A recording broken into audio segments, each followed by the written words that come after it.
அன்பர்களே, அவரது வலிமை குறைந்ததும் இல்லை என்று மோசேக்கு 120 ஆண்டான பின்னரும் கண் பார்வை குறையாததும் உடல் வலு குறையாததும் குறிப்பிடப்படுகிறது.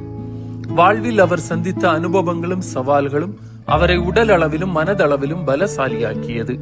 கால்நடையாக பல மைல்கள் நடந்ததாலும் இடைவிடாமல் உழைத்ததாலும் அவர் பலமானார்.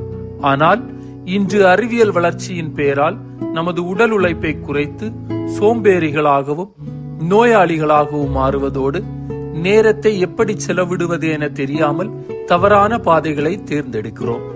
துரித உணவுகளாலும் தூய்மையற்ற வாழ்க்கை முறையாலும் நமது வாழ்நாட்களை நாமே குறைத்துக் கொண்டு இளமையில் இறக்குறோமே என வருந்துவது வேடிக்கையே. தாயும் தந்தையுமான இறைவா, உமது ஆலயமாகிய எமது உடலை நலத்தோடும் தூய்மையோடும் பாதுகாக்கும் வரம் தாரும். ஆமேன்.